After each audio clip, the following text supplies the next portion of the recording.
To start mounting, attach the micro USB cable to the mirror dash cam.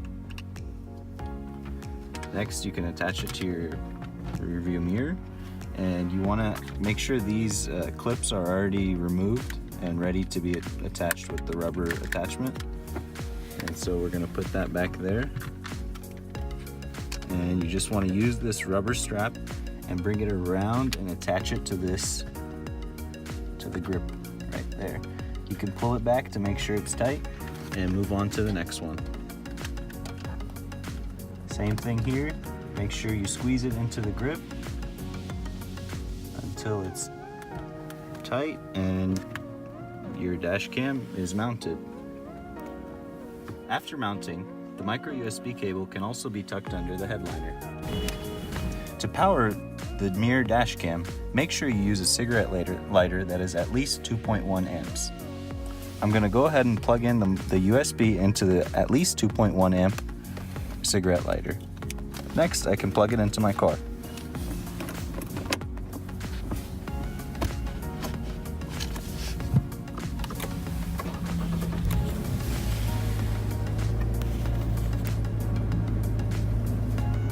After mounting the camera, adjust the mirror to your liking and also align the camera to be in the center of your hood.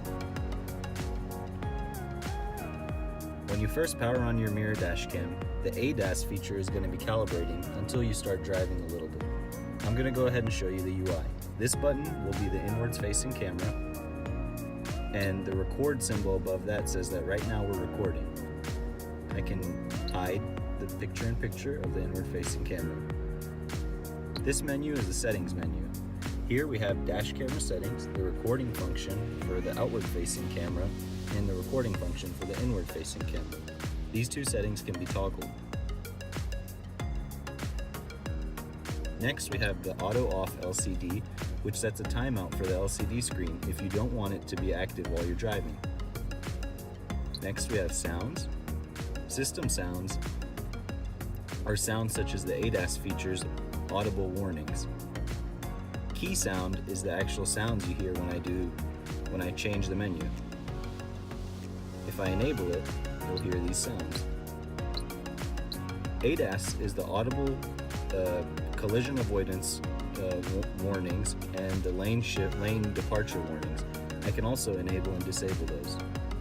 Next, we have account binding. This is used to bind the mirror dash cam to your Dashscape app, which is also bound to your Uber account. Next, I have the About feature, which shows the SD card specifications on the mirror dash cam. Here we can see we're using about 20 gigabytes so far out of the, I think, 32 that we have available. That's about 67%. And this just gives you some basic info, also SIM card info and serial number. Last, we have firmware. This firmware screen, a menu page, can be used to update the firmware, and it can also give valuable information for what firmware you're using. The third menu item can be used for video playback, where it stores the recordings. Here you can see the inwards facing recordings as well as the outward facing camera. If I click that, I can actually view it. It has sound as well. This is from previously when we were demonstrating the menu page. And you can delete and basically scroll through all your videos. So we're going to go back. Here we have the GPS signal strength as well as the 4G signal strength. And up above we have the alert for if you are actually recording. So if I click this fourth item, you'll see this says stop recording, which shows that video recording has been turned off. And if I click this again, it turns on my video recording again. Once you're logged into your Dashscape app, go ahead and open it. And it'll show connect your dash camera. So we need to bind the Dashscape app to the mirror dash cam. So you click settings, we go to account binding and bind account. This shows a QR code that can be scanned by the Dashscape app. As you can see, the QR code has been scanned and the ID is in here. We click connect and it's successful. You choose the car type, whether it's a sedan, SUV, or sports car. We are in a sedan.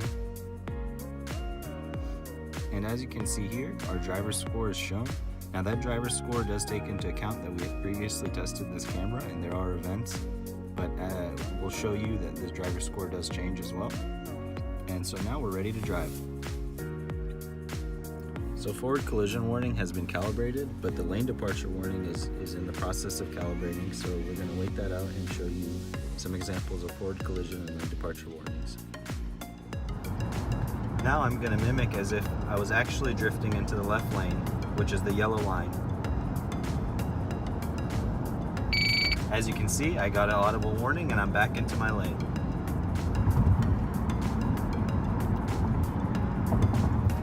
Now I'm going to change lanes into my right lane. I got a right lane departure warning and the message on the screen. That was a forward collision warning. As you can see, I'm getting very close to the car in front and it wanted to audibly, again, more forward collision warnings as I get even closer.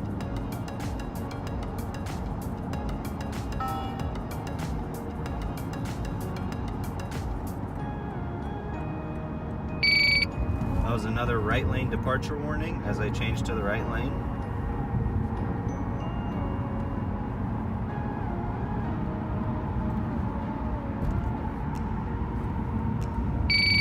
Once again, a right lane departure warning. I'm going to perform a hard cornering here, and we should see that also. Whoa. Unintended sound effect.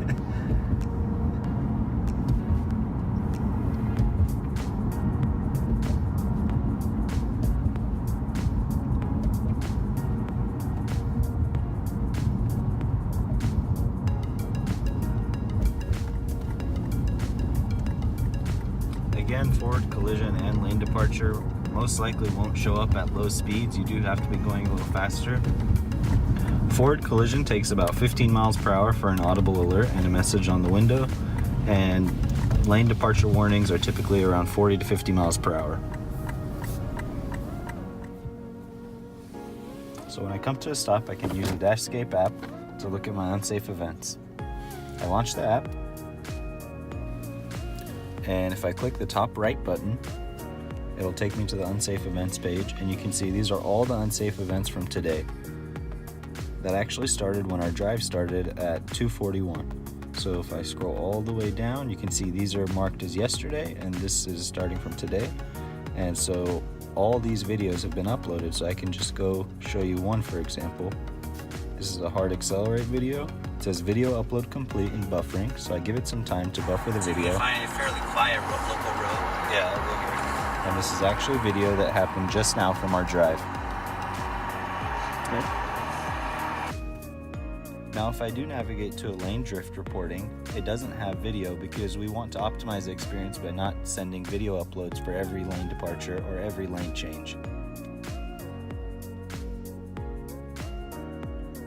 But I can go on the hard accelerate video, and again, it'll buffer and eventually play my video. Also, you have the GPS location, so you can see where you were traveling when this specific event happened, with the latitude and longitude below, the time and the speed. Here you can see the different categories of unsafe events. As you can see, since I did generate a lot of hard accelerations, hard braking, and hard cornering, I do have a failing score there. If you scroll down, you'll see the same events that we saw in the Events tab. Here you can access the menu.